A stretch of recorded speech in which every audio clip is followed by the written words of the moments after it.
What's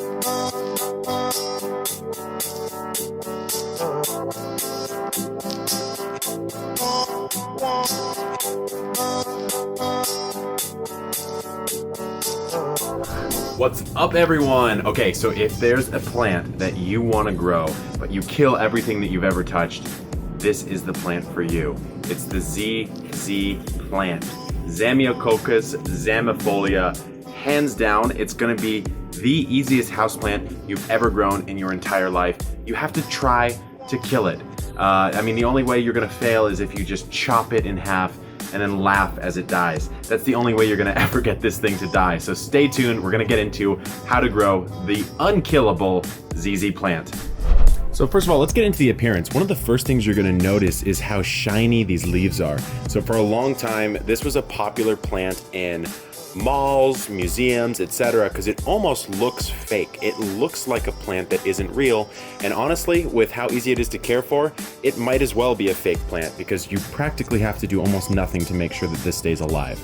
So let's go ahead and get into the soil requirements. What you're going to notice right here is the ZZ plant has these bulbs.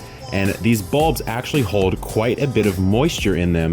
And so what that means is that, like most houseplants, it doesn't want to be overwatered, but because of these bulbs here, it wants to be watered even less than the average houseplant. And so a good rule of thumb is to make sure that the soil is dry to about 2 inches deep. So what you'll do is you'll put in your finger just about 2 inches deep, see if there's any moisture at that level, and if there is not, then yeah, go ahead and give it a water, but don't get crazy with it. And make sure that you've got, of course, a drainage pot or a drainage hole on the bottom, and the soil mix you're using, you may want to use something a little bit more well draining than standard potting mix. In here, I have maybe a 75% blend of potting mix and then a 25% blend of cactus mix.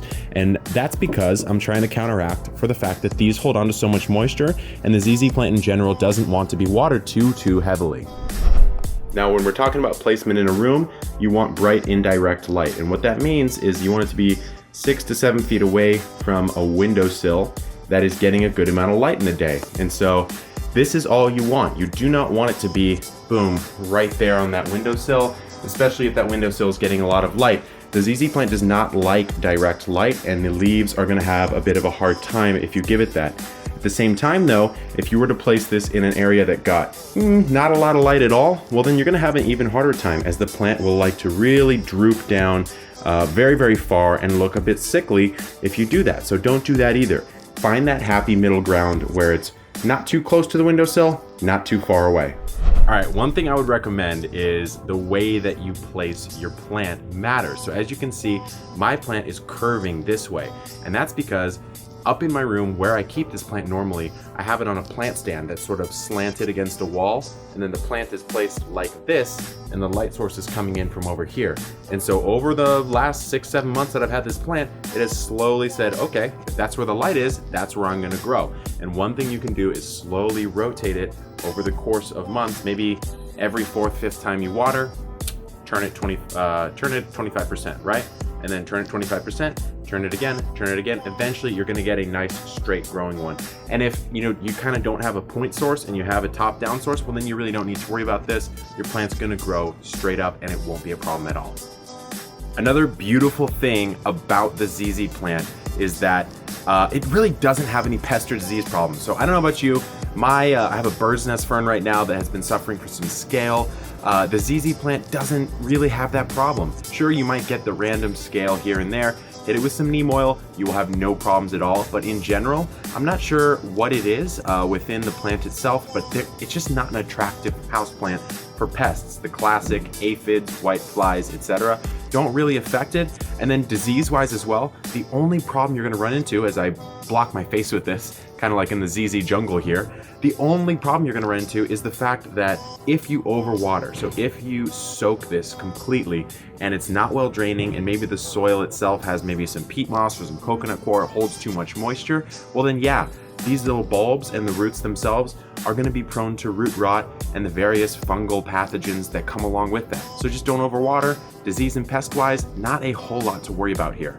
Now, when it comes to propagating the ZZ plant, to be honest, it's possible, but I wouldn't recommend it. And mostly that's because it's an extremely slow plant to root after a cutting propagation. So again, the way you do it though is you would take a standard stem cutting, maybe take off the lower 2 leaves. You could even scrape a little bit of the plant tissue away if you wanted to. You don't have to. Maybe use some rooting hormone and then plop that in soil, but it's gonna take months and months for that to establish itself, because the plant itself, once it roots, it's a pretty quick grower if given the right environment, but to establish roots, it can take months and sometimes years to really start to take off. So while you can propagate it with the classic stem cutting method, I really wouldn't recommend it. You might as well just buy an established plant, and if you really like it, just buy another plant. They're not that expensive, and you will shortcut years of slow growth. All right, there we have it. Easiest plant in the world to take care of. It is the one that I don't have to worry about the most in my little plant stand here. See if you can name some of those, by the way. There's some really cool ones there, and I'll be doing probably a video on every single one of these at some point in time.